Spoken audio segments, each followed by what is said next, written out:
Dios les bendiga. Bienvenidos una vez más a un nuevo podcast. El día de hoy el podcast número 17. Ya por título La mujer aprenda en silencio, la mujer calle en la congregación. Es muy sabido por todos que en muchas congregaciones la mujer ha sido relegada a un segundo plano. No tiene la importancia la opinión de la mujer.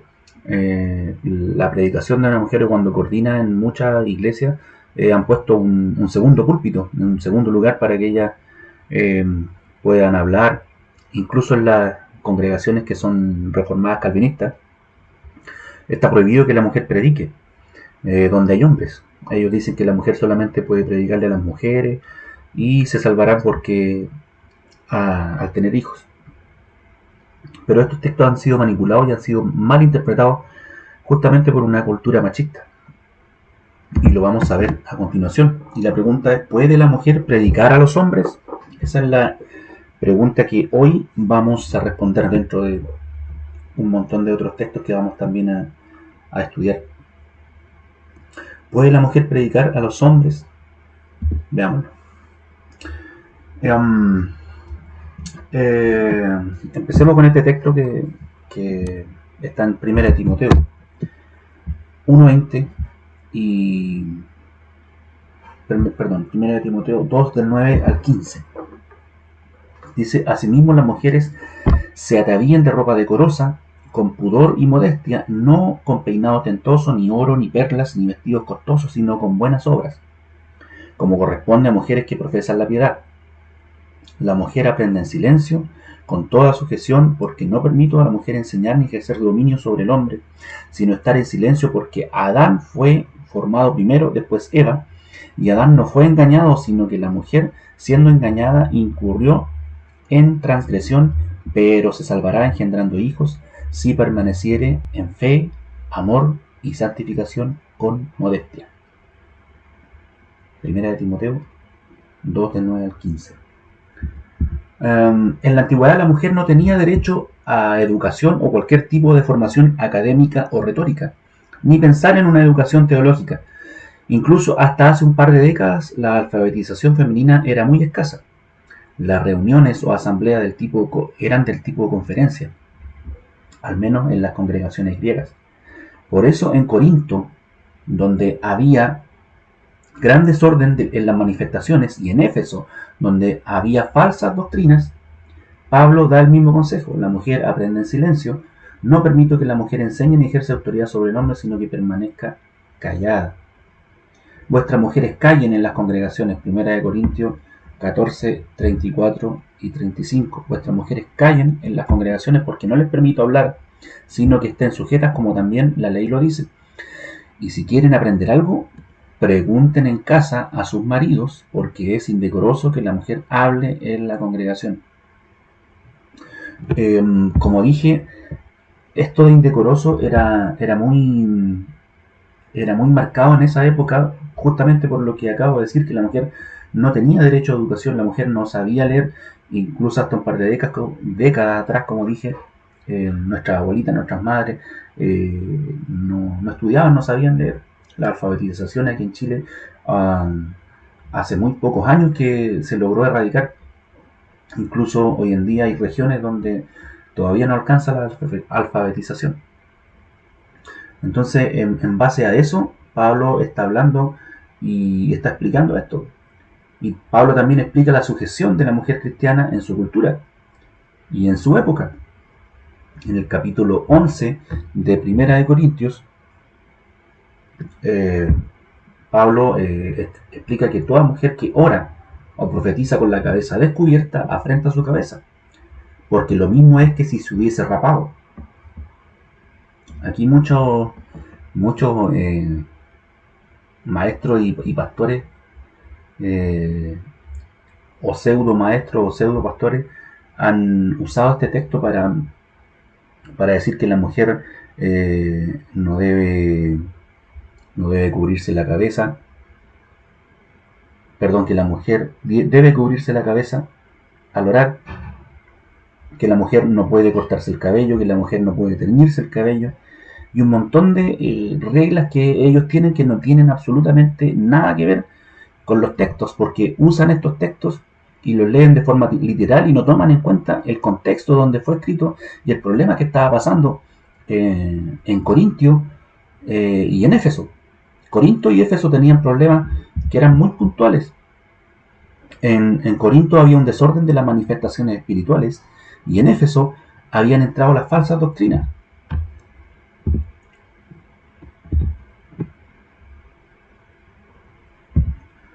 Por eso Pablo explica la sujeción de la mujer cristiana en su cultura y época. Toda mujer que ora o profetiza con la cabeza descubierta afrenta su cabeza, porque lo mismo es que si se hubiese rapado. Toda mujer cristiana que ore o hable la palabra de Dios sin someterse a su padre si es niña, o esposo si es casada, afrenta su cabeza. Para su padre o esposo sería la misma vergüenza que si fuera una mujer ramera, o una mujer rapada en la cultura de Corinto. Entonces, en ese contexto, Pablo está hablando que la mujer debe estar sujeta primero por su falta de educación, que era correspondiente a esos tiempos y a esas culturas, y cuando la mujer no se sometía o no era supervisada por su padre, si era niña, o por su esposo, si era casada, se veía mal, era un mal testimonio en el fondo. Lo que Pablo está hablando es acerca del testimonio, de cómo se veía la intervención de las mujeres. Y que cuando hacían esto, era la misma vergüenza para el padre o para el esposo que si hubiese sido una mujer rapada, que como sabemos en la cultura de Corinto, las mujeres que se rapaban eran las prostitutas, las rameras. Entonces, esa misma vergüenza, dice Pablo, que se podían sentir los hombres a las mujeres ser indecorosas en su testimonio. Y ese es el real sentido, no tiene nada que ver con que la mujer se deje el cabello corto, o que se corte, o que se tiña. No tiene absolutamente nada que ver con eso.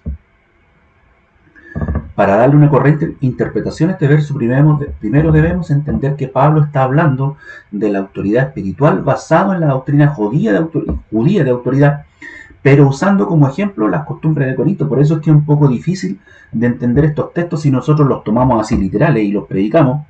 Vamos a caer en el error de interpretarlos de una manera muy errada, como se ha hecho durante años, y estar juzgando o teniendo prejuicios con las mujeres.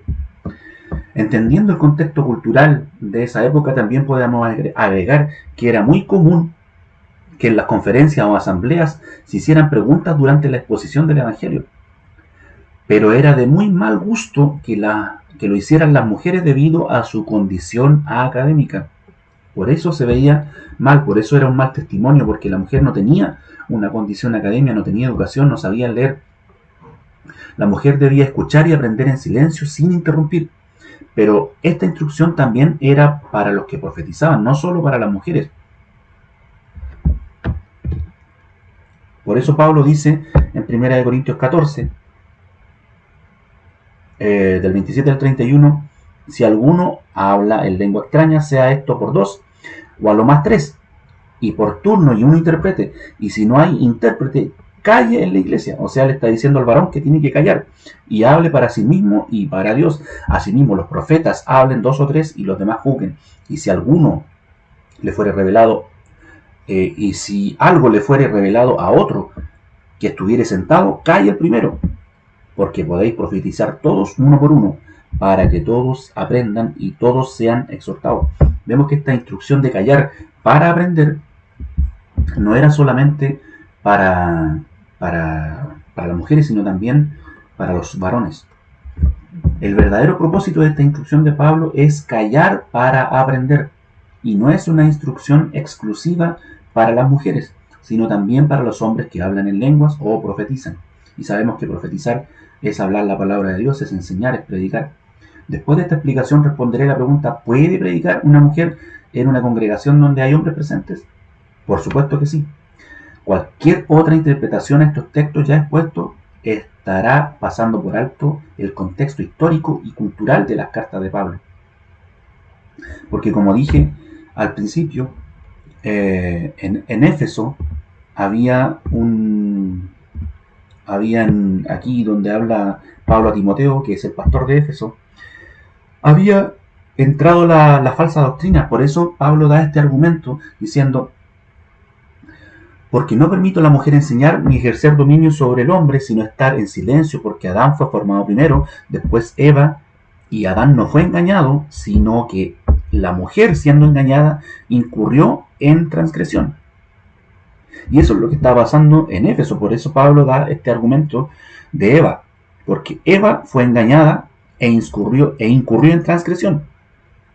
Era lo mismo que estaba pasando en Éfeso. Habían entrado falsas doctrinas, y eso lo podemos ver en el capítulo 1, del 4 al 7, donde habían entrado falsas doctrinas, y estos falsos maestros habían engañado a las mujeres. Por eso Pablo da este argumento de Eva, que había sido Eva la engañada. Lo mismo estaba pasando en Éfeso, que las mujeres de Éfeso estaban siendo engañadas por estos falsos maestros, que eran hombres. Primera de Timoteo 1:20 y segunda de Timoteo 2:17. Ese es el verdadero contexto del argumento de Pablo.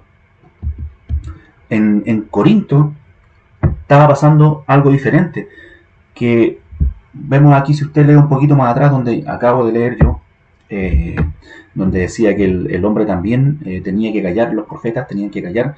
Primera de Corintios 14, del 27 al 31.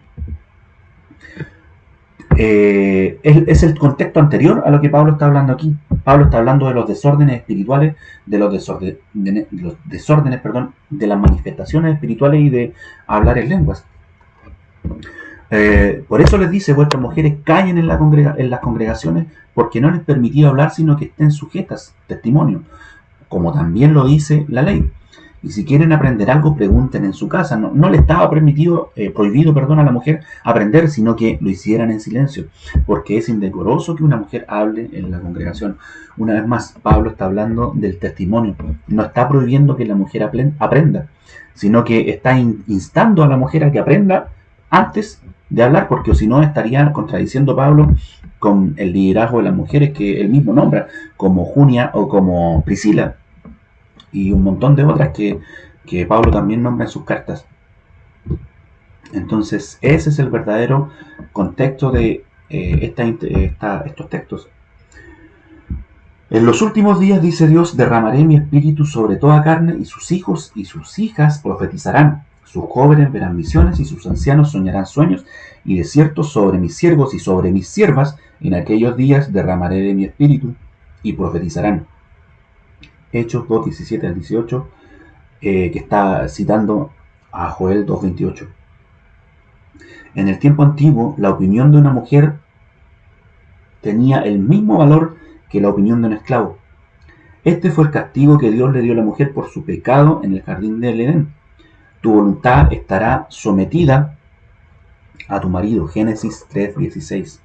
Este es un castigo, una maldición que Dios puso sobre la mujer por haber sido engañada, ¿verdad? Como lo vemos en esta cita. Pero ahora Jesús vino a deshacer las obras del diablo. Primera de Juan 3:8. Porque el que está en Cristo, nueva criatura es. Las cosas viejas pasaron y todas son hechas nuevas. Todas son hechas nuevas, dice el apóstol Pablo. En esta nueva creación de Jesús, la maldición de la mujer fue quitada. Por eso Pablo dice: ya no hay diferencia entre judío y griego, no hay diferencia entre esclavo o libre, no hay diferencia entre varón y mujer, porque todos ustedes son uno en Cristo. Gálatas 3:28. En esta nueva dispensación o nuevo pacto, donde no hay diferenciación de personas, Dios le reveló al profeta Joel que las hijas y siervas de Dios profetizarían, y ya vimos que profetizar es hablar palabra de Dios, en igualdad de condiciones con los varones, entendiendo que profetizar es declarar la palabra y la voluntad de Dios. La mujer tiene la misma libertad que el varón para predicar en una congregación donde hay hombres. Y lo vemos también en el apóstol Pablo cuando dice: saludad a Priscila y Aquila, mis colaboradores en Cristo Jesús, los cuales expusieron su vida por mí, a quienes no solo yo doy gracias, sino también todas las iglesias de los gentiles. Saludad también a la iglesia que está en su casa. Priscila y Aquila, vemos que el apóstol Pablo nombra primero a Priscila antes que a Aquila, porque probablemente ella es la pastora. En Romanos 16, del 3 al 5. Y tenían una iglesia en su casa. Eso nos dice que los dos eran pastores. Y nombra el apóstol Pablo primero a Priscila, dándole un lugar más importante que Aquila. Vemos que en la teología de Pablo no existe el segundo lugar para la mujer como en algunas congregaciones, como dije al principio, que les tienen un púlpito aparte, un escenario aparte, un estrado aparte para que ellas puedan hablar, sino que aquí Pablo está dándole el primer lugar a Priscila y luego a Aquila. Saludad también a Andrónico y a Junia, mis parientes y mis compañeros de prisiones, los cuales son muy estimados entre los apóstoles, y que también fueron antes de mí en Cristo. Romanos 16, 7. Entonces vemos que tenemos a Priscila y tenemos a Junia. Ciertamente, dice Juan Crisóstomo, esta es cosa grande ser apóstoles, pero estar a la par con los tales es un gran tributo. Ellos se destacaban por sus obras y logros. Oh, cuán grande es la sabiduría de esta mujer para que se le tuviera por digna del título de apóstol. Juan Crisóstomo reconocía a Junia, aparte de reconocerla como mujer, la reconocía también como apóstol. Juan Crisóstomo y Homilía 31 sobre Romanos. Mucho se ha tratado de menoscabar y denigrar la importancia de la mujer en el ministerio del cuerpo de Cristo. Pero Priscila y Aquila eran pastores porque tenían una iglesia en su casa, como lo dije. Lo curioso es que cada vez que son mencionados se nombra primero a Priscila antes que a su esposo Aquila. Eso lo podemos ver en Hechos 18 y 26 y Romanos 16:3. Muy probablemente porque ella era la pastora y su esposo la ayudaba en el ministerio. Ahora el caso de Junia, que era muy estimada entre los apóstoles, la tradición machista ha tratado de ocultar la importancia de las mujeres en el ministerio y apostolado, transformando el nombre Junia, femenino, a Junias, y según muchos escritores esto pasó a contar del siglo XIII y no en la iglesia primitiva. Lo que resulta improbable este cambio de nombre, ya que no existe ningún manuscrito de la cultura greco-romana donde se encuentra el nombre masculino Junias. No existe en los escritos antiguos el nombre Junias, como lo dicen algunas Biblias. Por el contrario, el nombre femenino Junia era muy común en la antigüedad. Como dije, Juan Crisóstomo se refiere a ellos como pareja, Andrónico y Junia. Y la mayoría de los eruditos coinciden en que Junia era mujer. Resulta evidente que en los escritos de Lucas como de Pablo no existe la intención de aminorar la importancia del ministerio femenino. Pablo dijo, ya no hay judío y griego, no hay esclavo ni libre, no hay varón ni mujer, porque todos vosotros sois uno en Cristo. Gálatas 3:28. Dijo Adán, esto es ahora hueso de mis huesos y carne de mi carne. Esta será llamada varona porque del varón fue tomada. Génesis 2:23.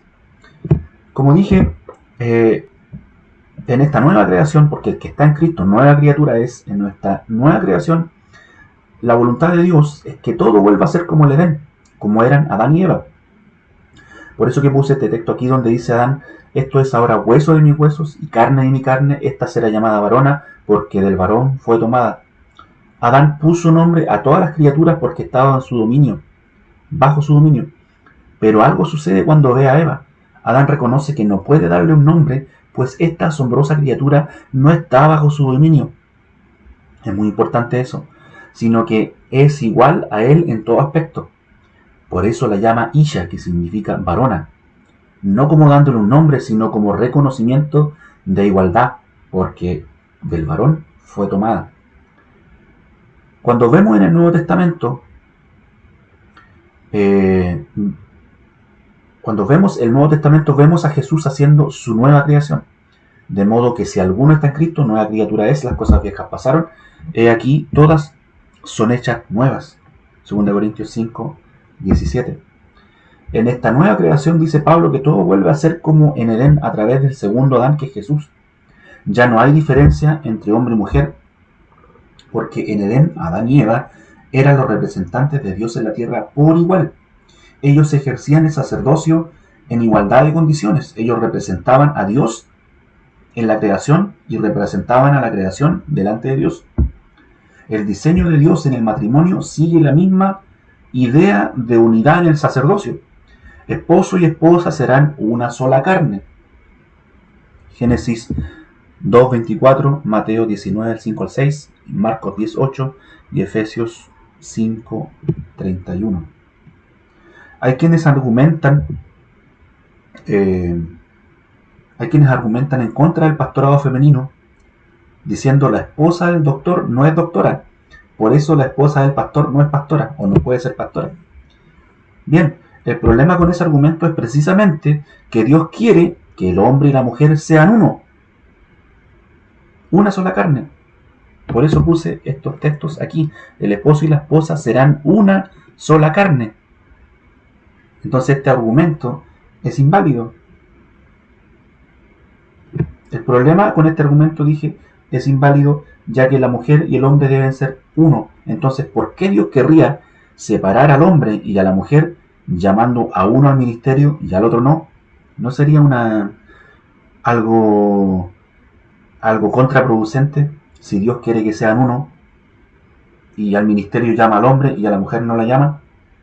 Sería contraproducente estudiando la teología como la hemos visto hasta ahora, que Dios quiere que sean uno, que el sacerdocio en el Edén eran los dos por igual, que Adán reconoce a Eva como igual a él en dignidad y derecho. La verdad es que bíblicamente no existe motivo para que la mujer no sea pastora, ni para que la esposa del pastor no sea pastora, o para que la mujer no pueda predicar a los hombres. Ambos son una sola carne y pueden cumplir el sacerdocio en igualdad de condiciones, porque en Dios no hay diferenciación de personas. Dios no hace diferenciación de personas. Ambos tienen virtudes diferentes y se pueden complementar para ser uno en unidad, pero en igualdad espiritual delante de Dios. Entonces vemos que estas teologías nuevas, la teología reformada calvinista, donde relega a la mujer a un segundo plano, donde la importancia de la mujer está en segundo plano, donde la opinión de la mujer era igual que en la antigüedad, valía lo mismo la opinión de una mujer que la opinión de un esclavo. Pero vemos que el apóstol Pablo y Lucas hacen que esto vuelva a ser como en la creación. La mujer ya no tiene esa condenación y ese castigo de estar sometida a la voluntad del varón por la fuerza, sino que vemos que cuando la mujer se somete al hombre, lo hace porque un hombre es intachable, porque es un hombre moralmente impecable, porque ve en su hombre un ejemplo a seguir. Y es ahí cuando la mujer se somete al varón. Por eso es que las recomendaciones de Pablo también son para el varón, que el hombre debe ser intachable. Y es ahí cuando la mujer se decide por poner su voluntad bajo la del varón. Pero espiritualmente son iguales. Eso es lo que dice la palabra. ¿Y la mujer puede predicar? Claro que puede predicar. Cualquier otra interpretación va a pasar por alto el contexto donde Pablo escribió, porque los problemas que estaban pasando en Éfeso y en Corinto eran puntuales. Habían entrado falsas doctrinas en Éfeso a través de las mujeres, y en Corinto había desorden en las manifestaciones espirituales. Y hoy en día esos problemas puede que estén en alguna u otra congregación, pero no en todas. Hoy en día no existen esos problemas de forma masiva como para aplicar estos textos de la mujer aprende en silencio y la mujer cae en la congregación. No existen estos problemas de manera global en la iglesia, así como tampoco lo existieron en los tiempos de Pablo. En los tiempos de Pablo no todas las iglesias tenían estos problemas. Por eso es que Pablo este consejo no lo da en todas sus cartas, sino que lo da específicamente en Corinto y en Éfeso. Entonces, la mujer debe o puede predicar donde hay hombres. Claro que sí. Claro que sí puede. Lo que debemos aprender todos es que esta enseñanza es para que todos aprendan, tanto hombres como mujeres, y como lo vimos al principio. Entonces, esta enseñanza quería dejarles y espero que sea de mucha bendición para ustedes y de mucha edificación, y que empecemos a ver la Biblia de un modo más abierto, analizando el contexto, dónde fueron escritas los problemas que estaban pasando en esa iglesia para que Pablo escribiera lo que escribió, eso nos va a llevar a una teología sana. Así que espero, como dije, esto sea de bendición para cada uno de ustedes y Dios les bendiga mucho.